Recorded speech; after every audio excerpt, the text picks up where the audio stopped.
Assalamualaikum warahmatullahi wabarakatuh. Perkenalkan, saya Fitri Faizatul Maimunah dari kelas Aksa 5C mau menjelaskan tentang ketentuan perpajakan PPh dan PPN pada bidang perdagangan, jasa, perbankan, dan lembaga keuangan. Yang pertama ada pada bidang perdagangan. Pada bidang perdagangan, dasar perpajakan pengenaan pajaknya yaitu berada pada UU nomor 36 tahun 2008 tentang pajak penghasilan. Berdasarkan pasal 2 ayat 1 yang menjadi subjek pajak penghasilan itu ada orang pribadi, warisan yang belum terbagi sebagai suatu kesatuan menggantikan yang berhak, badan, dan bentuk usaha tetap atau BUT. Pajak penghasilan ini terdiri dari 4 model bisnis yang terkena pajak. Hal ini sesuai dengan surat edaran DJP atau Direktur Jenderal Pajak SE-62 PJ-2013 tentang penegasan ketentuan perpajakan atas transaksi. Pemaparannya ada di sini. Yang pertama yaitu ada wajib daftar. Wajib daftar itu apa? Wajib daftar itu bagi pengusaha maupun pelaku bisnis di bidang e-commerce yang telah memenuhi persyaratan sebagai wajib pajak, dia wajib untuk mendaftarkan diri ke kantor pelayanan pajak. Jadi, semua orang yang telah melakukan bisnis ataupun telah sesuai ketentuan WP, dia wajib mendaftarkan WP, pelayanan pajaknya. Nanti dia akan mendapatkan NPWP. Nah, setelah dia terdaftar sebagai WP, pengusaha e-commerce tersebut diwajibkan untuk mencatat kegiatan operasionalnya dalam bentuk pencatatan atau pembukuan, sehingga dapat diketahui besarnya peredaran usaha atau omset, serta keuntungan bersihnya sebagai dasar untuk pengenaan PPh. Selanjutnya yaitu penentuan besarnya PPh terutang dalam 1 tahun pajak. Pada kali ini pengenaannya yaitu dengan cara mengalihkan tarif PPh pasal 17 UU PPh terhadap PKP atau penghasilan kena pajak.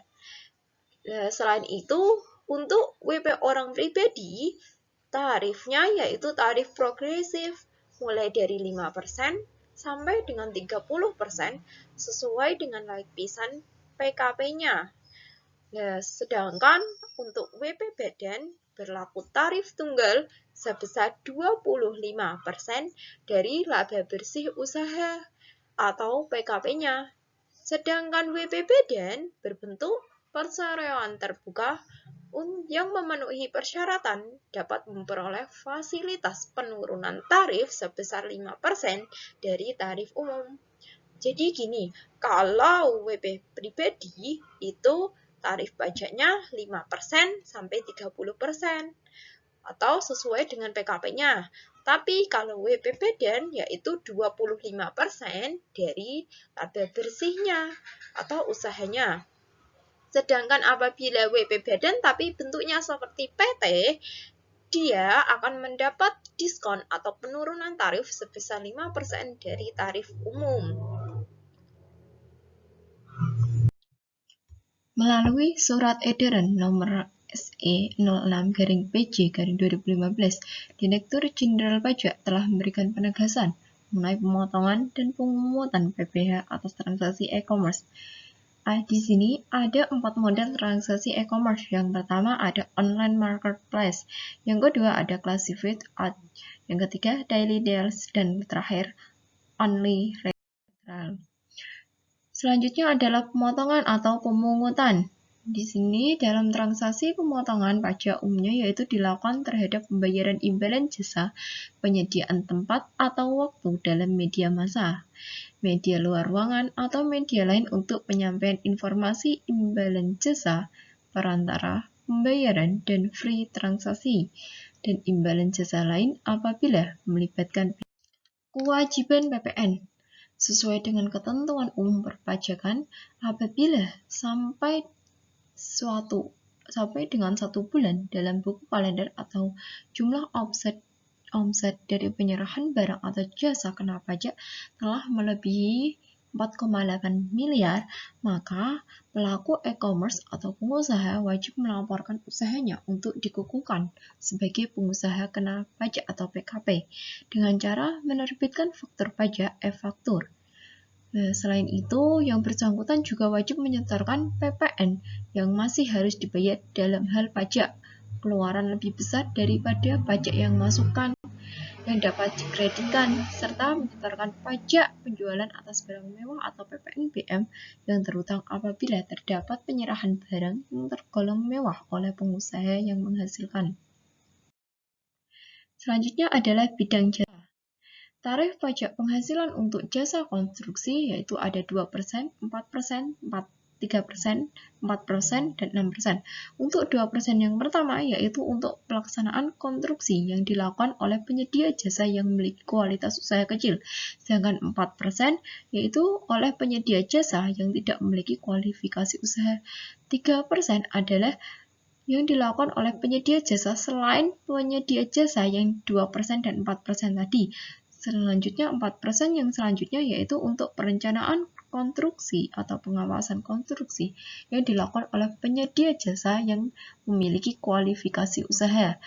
6% untuk perencanaan konstruksi atau pengawasan konstruksi yang dilakukan oleh penyedia jasa yang tidak memiliki kualitas usaha. PPN yang dikenakan pada bidang jasa yaitu jika perusahaan tersebut melakukan PKP atau penghasilan kena pajak, maka akan dikenakan PPN sebesar 10% dengan tarif penghasilan final sebesar 3% dari jumlah bruto. Selanjutnya, bidang perbankan. Pada PPh pasal 4 ayat 2, kewajiban perbankan untuk memotong PPh itu terdapat pada pasal 4 ayat 2 yang diatur dalam peraturan pemerintahan nomor 131 tahun 2000 KMK nomor 51 KMK 04/2001 tentang ketentuan sebagai berikut. Yang pertama ada atas penghasilan berupa bunga dengan nama dan dalam bentuk apapun yang diterima atau diperoleh dari deposito dan tabungan serta diskonto sertifikat Bank Indonesia yang dipotong pajak penghasilan bersifat final. Dengan demikian, bagi hasil penabung atau penyimpan deposan dana di bank syariah juga diberlakukan sama dengan bunga deposito atau tabungan tersebut. Ketentuan ini tidak berlaku bagi orang pribadi atau subjek pajak dalam negeri yang seluruh penghasilannya dalam 1 tahun termasuk bunga dan diskonto itu tidak melebihi PTKP atas yang telah dipotong oleh bank. Maka orang tersebut dapat mengajukan restitusi. Atas penghasilan di atas dikenakan PPh final sebesar yang pertama ada 20% dari jumlah bruto terhadap WPDN wajib pajak dalam negeri dan badan usaha tetap. Yang kedua ada 20% dari jumlah bruto atau dengan tarif berdasarkan perjanjian penghindaran pajak berganda yang berlaku terhadap wajib pajak luar negeri. Selanjutnya PPN. Jasa perbankan termasuk dalam klasifikasi jasa keuangan yang termasuk dalam golongan bukan jasa kena pajak atau JKP sesuai ketentuan UU PPN pasal 4A ayat 3 huruf D. Dengan demikian, secara umum bank tidak wajib dikukuhkan sebagai PKP. Jadi, dalam perbankan tidak ada PKP-nya atau PPN-nya. Ya, jasa yang pertama bahwa jasa keuangan itu meliputi jasa penghimpun dana dari masyarakat berupa giro, deposito, berjangka, tabungan, atau bentuk lainnya dipersamakan dengan itu.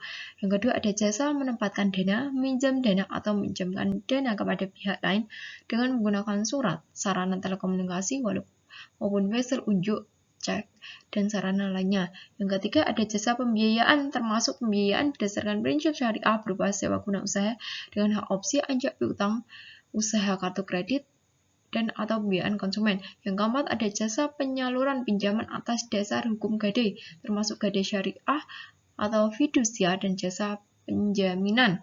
Dengan demikian, berlakunya UU PPN baru, UU 42 tahun 2009, tidak ada lagi pengenaan PPN pada jasa keuangan. Jadi, pengenaan PPN-nya 0%. Selanjutnya adalah bidang lembaga keuangan. Adapun kewajiban lembaga pendidikan sebagai subjek pajak penghasilan yaitu adalah untuk mendaftarkan diri pada DJP kayak tadi. Yang kedua yaitu menghitung dan melaporkan pajak terutang pada PPh pasal 25 dan 29. Yang ketiga memotong dan memungut pajak terutang PPh pasal 21, 22, dan 23.